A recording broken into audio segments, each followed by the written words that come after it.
दिन रात जाकी कोई ना मिटे दात। गुरु गोविंद दोनों खरे काके लागो पाए। बलिहारी मैं गुरु की जिन गोविंद दियो मिला। जिन गोविंद दियो मिला।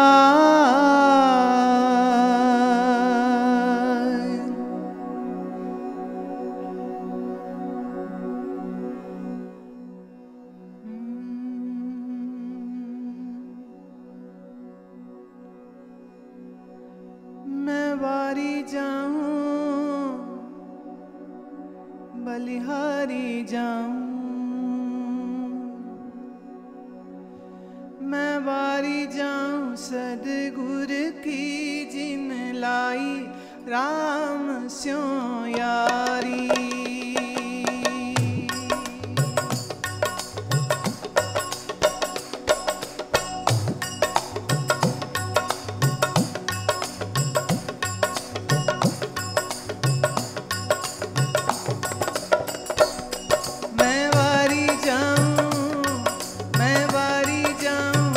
सदगुरु की जिन लाई राम स्यों यारी।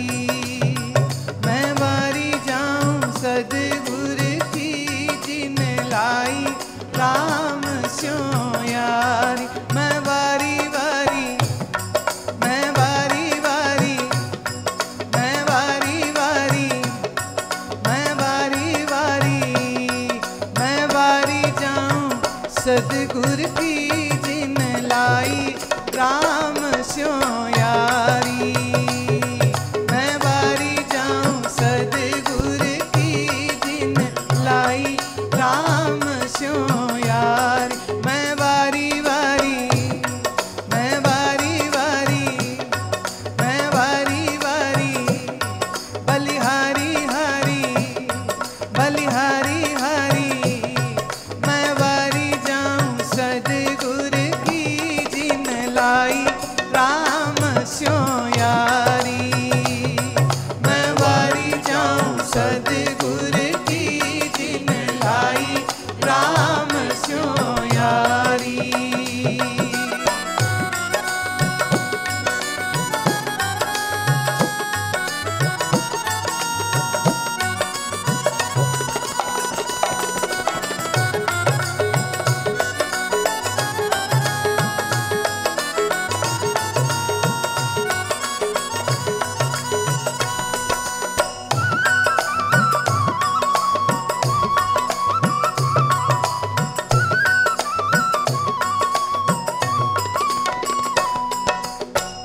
मन तो पापी भगता जाए क्षण भंगुर से यारी लाए।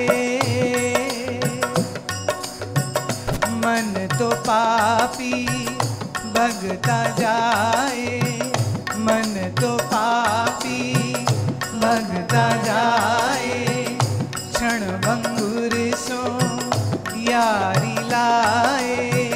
क्षण भंगुर सो यारी लाए। मैं वारी जाऊं सदगुरु की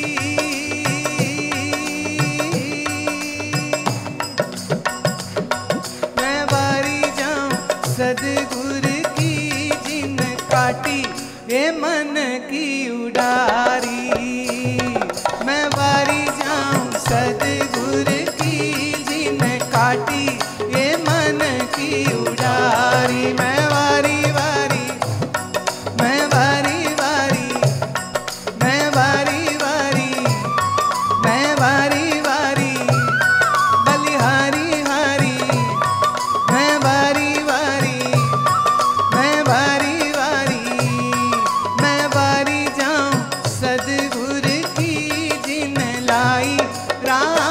स्यों यारी।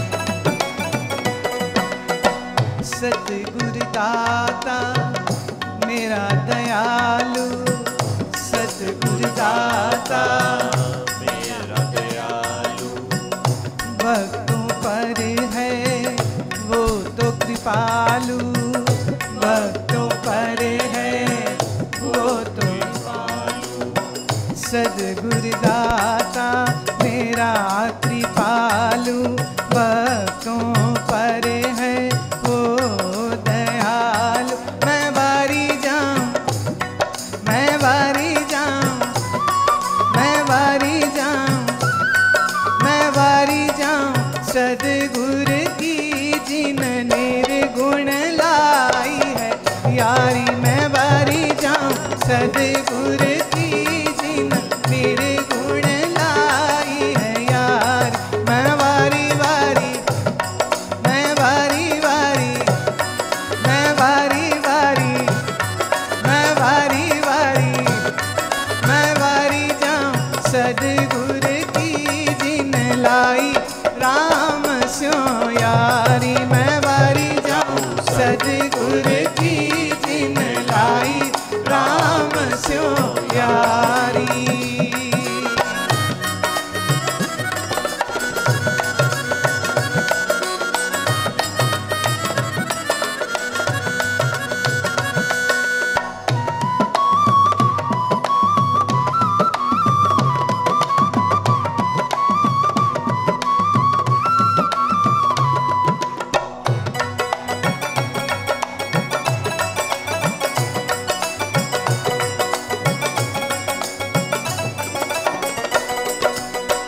ऐसी अर्ज सुनो जी दाता, ऐसी अर्ज सुनो जी दाता, दिन राती तेरा ध्यान हो दाता, दिन राती तेरा ध्यान हो दाता, ऐसी अर्जी सुनो है दाता, दिन राती तेरा ध्यान हो दाता। मैं बारी जाऊं, मैं बारी जाऊं, मैं बारी जाऊं, मैं बारी जाऊं सतगुरु की जिन रंग दीनी मोहे सारी। मैं बारी जाऊं सतगुरु की जिन रंग दीनी मोहे सारी। मैं बारी बारी, मैं बारी बारी, मैं बारी बारी, मैं बारी बारी, मैं बारी जाऊं सतगुरु की जिन लाई राम स्यों यारी। मैं बारी जाऊं सतगुरु की जिन लाई राम स्यों यारी। मैं बारी जाऊं सतगुरु की जिन लाई राम स्यों यारी। मैं बारी जाऊं सतगुरु की जिन लाई राम स्यों यारी। मैं बारी बारी, मैं बारी बारी, मैं बारी बारी, बलिहारी हरी। मैं बारी बारी,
जितना कठिन मनुष्य जन्म का मिलना है, उससे भी ज़्यादा कठिन जीवन में सद्गुरु का मिलना है। मनुष्य रूप से जन्म तो करोड़ों अरबों जीव ले चुके हैं, ले रहे हैं। जहाँ जहाँ नर और नारी इकट्ठे होते हैं, वहीं वहीं पर एक मनुष्य पैदा हो जाता है। अनगिनत मनुष्य जो हैं वो इस संसार में पदार्पण कर रहे हैं, जन्म ले रहे हैं, लेकिन मनुष्यता से हीन मनुष्य मनुष्य नहीं, सिर्फ पशु होता। दिखता वो जरूर मनुष्य जैसा है, पर मनुष्यता अभी उसमें होती नहीं है। मनुष्य में मनुष्यता लाई जाती है, और ये लाने का काम करते हैं माँ, पिता, घर के बड़े बुजुर्ग, घर का वातावरण। जिस घर में पूजा नहीं, स्मरण चिंतन नहीं, अध्ययन नहीं, साधना नहीं, जिस घर में कोई अनुशासन नहीं, जिस घर में श्रद्धा को, संयम को कोई जगह नहीं, उन घरों में उत्पन्न हुए मनुष्य बहुत जल्दी पशु ही नहीं, शैतान हो जाते। और जिन घरों में माँ, पिता, घर के बड़े जो वयोवृद्ध हैं, age wise, who are more experienced and who have tamed their mind and senses in all lifespan, these people are the ones who make a human humane. So you can be born as a human and yet be without humanity. आप मनुष्य की तरह पैदा तो हो सकते हैं, लेकिन आप में मनुष्यता भी होगी, ये संदिग्ध है, ये निश्चय से हम नहीं कह सकते।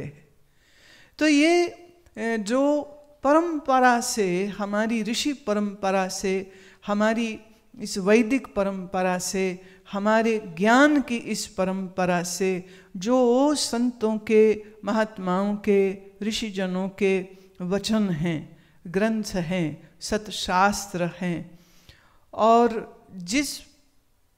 जिसको हम कहते हैं सीना बसीना, from heart to heart, the knowledge can be submitted through words, through gestures.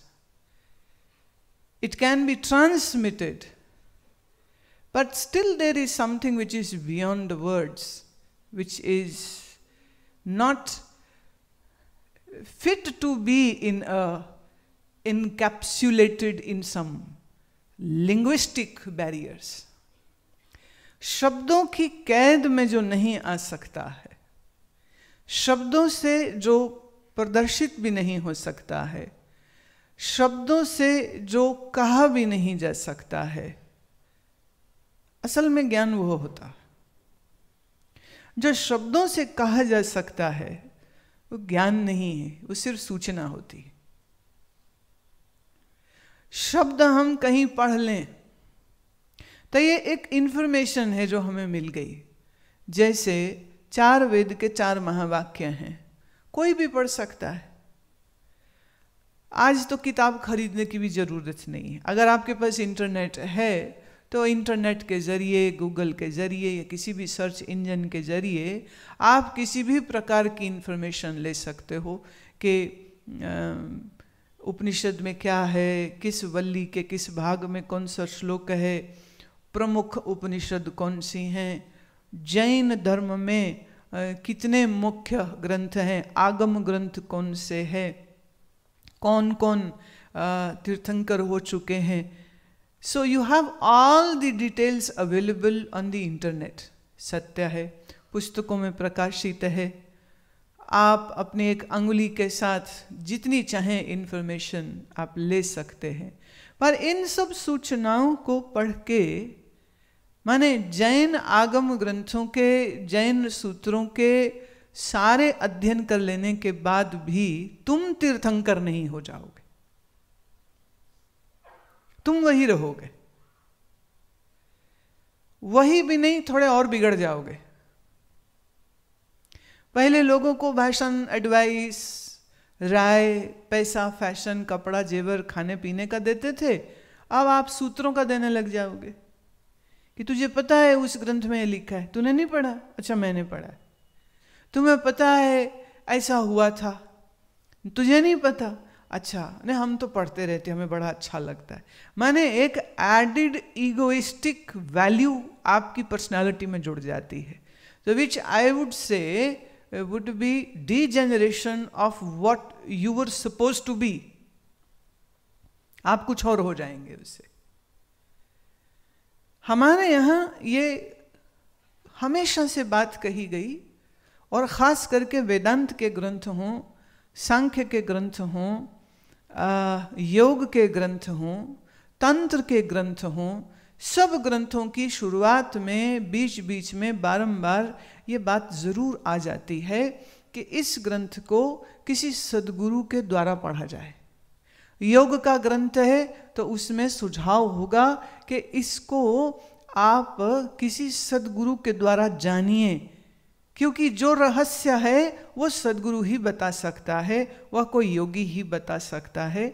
आप समझ के देखें कि मैक्स म्यूलर के ज़माने से लेकर कितने अंग्रेज जो हैं वो भारत के इन ग्रंथों को, संस्कृत के ग्रंथों को, पाली भाषा में लिखे हुए ग्रंथों को वो भारत से ले जाए। कुछ तो यूरोप में पढ़े हैं, कुछ लंदन की यूनिवर्सिटीज़ में पढ़े हैं, कुछ जर्मनी में पढ़े हुए। और जर्मनी में तो एक डिपार्टमेंट पूरा खोल दिया गया है, Indology. It is study of Indian scriptures.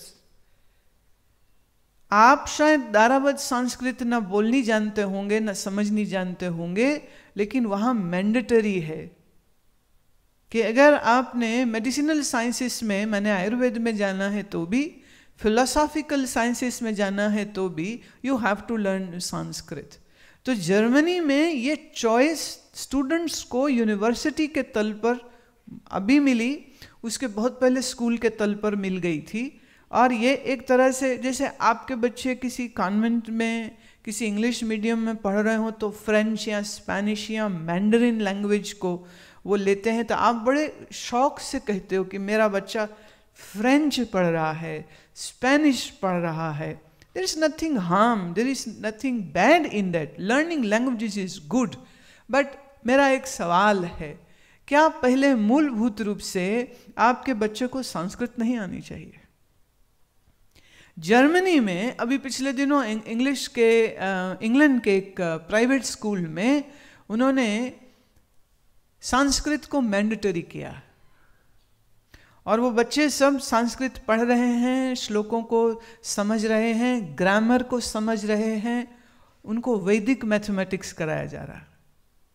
जब वहाँ ऐसा होता है और जब मैं ऐसा सब सुनती पढ़ती हूँ तो थोड़ी शर्म आती है कि आज भी हमारे भारतीय लोग अपने भारतीय मूल्यों को नहीं समझते। आपको कोई गोरा चाहिए जो आकर के कहे कि ये जो चीज़ें हैं ना ये बहुत अच्छी हैं। आपको स्वयं को अपनी धरोहर पर कोई मान नहीं होता। पिछले दिनों हमारी इस नई सरकार ने ये नियम दिया कि संस्कृत सिखाई जाए, योग को मैंडेटरी किया जाए। तो इस देश की कितनी एक प्रतिशत जनसंख्या के जो नेता हैं उन लोगों ने शोर मचाना शुरू कर दिया कि हमको आप मिडिवल टाइम्स में भेज रहे हो, ये ज़बरदस्ती आप कैसे चेंज कर सकते हो, आप हमारे ऊपर ऐसे क्यों लाद रहे हो, हमारा देश तरक्की नहीं करेगा, हमारा देश नीचे गिर जाएगा। ऐसा बहुत कुछ बोला गया।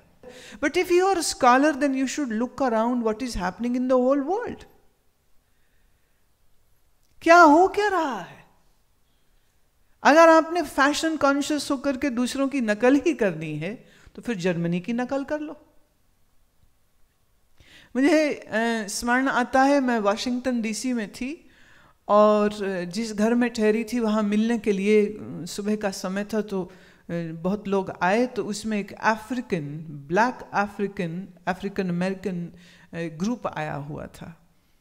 तो ऐसा लगा कि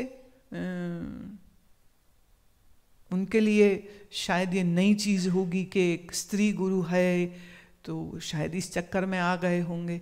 तो मैं उनसे बातचीत कर रही हूँ, तो एकदम उनने बोला कि मैं आपके लिए कुछ गाऊं। मैं हाँ ज़रूर गाओ। तो उन्होंने गाना शुरू किया, very chubby lady, and what she sang was such a astonishing thing. इतना हैरान कुन करने वाली वो बात थी कि इस देवी ने महिषासुर मर्दनी स्तोत्र गाना शुरू कर दिया। और जिस लय, जिस पद, जिस मस्ती से, जिस आनंद से उसने उस स्तोत्र को, पूरे स्तोत्र को गाया है। और मैं पूछा तो उन्होंने बताया कि वहाँ के एक मंदिर में वो जाते हैं और वहाँ जा कर के उन्होंने संस्कृत की कुछ क्लासेस ली हैं और ये सब उन्होंने सुना। तो अब वो कोशिश करके, और छोटा नहीं है ये, छोटा एक नहीं है, it will take you good 12 minutes if you sing it, if you sing it, it will take 12 minutes। तो देवी का महिषासुर राक्षस के वध का जो ये पद है, उस पद को उसने गाया। और बाद में पता चला वो जितने लोग आए थे वो सब के सब कुछ कुछ मुझे सुनाने के लिए आतुर हुए पड़े थे। सबने कुछ कुछ तैयारी करके रखी, क्योंकि वो सालों से ये सब सीख रहे हैं और उनको इतना अच्छा लगता है। और संयोग ये रहा कि उसी ट्रिप में मुझे फिर कुछ स्पेनिश लोग मिले, कुछ साउथ अमेरिकन लोग मिले, और एक मेरा शिष्य चाइनीज़ है, चाइना से है, बट वो भी अब चूँकि अमेरिकी है, वहीं रहता है। वो, उसकी पत्नी, उसके बच्चे जो बैठ कर के हमारे भजन गाते हैं, तो उन्होंने हिंदी के एक एक लाइन का एक एक वर्ष अंग्रेजी से किसी मित्र से ट्रांसलेशन करा करके उसका डिक्शन एकदम सही। जब संस्कृत कर सकते तो हिंदी कहाँ मुश्किल रह गई फिर। वो उसको गा रहे हैं और उसको समझने की चेष्टा कर रहे हैं। और बहुत बार उनका ये भी कहना रहता है कि जो चीज़ हमें समझ न लगे तो हम ये समझते हैं कि संस्कृत समझने के लिए बुद्धि नहीं, हृदय होना चाहिए, because it is a very poetic, it's a very musical language. और उसके साथ जब वो अपने मन को बांधते हैं तो कहते इतनी तन्मयता आ जाती है। और अब देखिए, ये लोग मुझे ये नहीं पूछते कि मेरा डिप्रेशन कैसे ठीक होगा, वो मुझे ये नहीं पूछते कि हमारे को क्रोध बड़ा आता है हम क्या करें, वो ये भी नहीं पूछते कि कोई पैसे की कमी पेशी है तो वो अपना रोना रो रहे हो। बुरा नहीं मानिए, आप लोगों को मौका मिलता है तो आप यही सब करते हो, आप यही सब बोलते हो। और मुझे जब कई बार ऐसा आता है कि हमें अकेले में मिलना है तो मुझे लगता है अकेले में क्यों मिलना, अब अकेले में कोई घर का रोना रोना होगा। सबके बीच बोलने में शर्म आती है कि पति शराबी है, कि पति मारता है, कि पैसे नहीं है, कि ये नहीं है, कि डिप्रेशन है। अरे साथ में पड़ोसी हैं, सहेली है, मित्र हैं, वो सुनेंगे, वो मेरा मजाक उड़ाएंगे। ऐसा बहुत कम होता है कि जब कोई कहे मुझे एकांत में मिलना है और एकांत में मिलकर के उसको साधना के संबंध में कुछ प्रश्न पूछना। इसलिए मैं बहुत कठोर प्रतीत होती होंगी बहुत लोगों को, पर फिर मैं अकेले मिलना पसंद ही नहीं करती हूँ। लगता है जो पूछना यहीं पूछ लो, क्योंकि जब यहाँ पूछोगे कम से कम वो घर का रोना धोना तो नहीं लाओगे ना मेरे सामने, कहीं संकोच तुमको आ जाएगा। मैं सुन सकती हूँ, मुझे सुनने में कोई कष्ट नहीं है, पर उससे होगा क्या? आप जब अपनी लंबी लंबी चिट्ठियां मुझे भेजते हो घर की मुसीबतों और दुख और डिप्रेशन और एंजाइटी से भरी हुई, मैं अभी 3-4 पत्र पीछे कमरे में छोड़ के आई हूँ पढ़ने के बाद, तो लगता है ये क्या कौन लोग हैं, इन्होंने सुना कुछ नहीं, इनके भेजे में गया कुछ भी नहीं।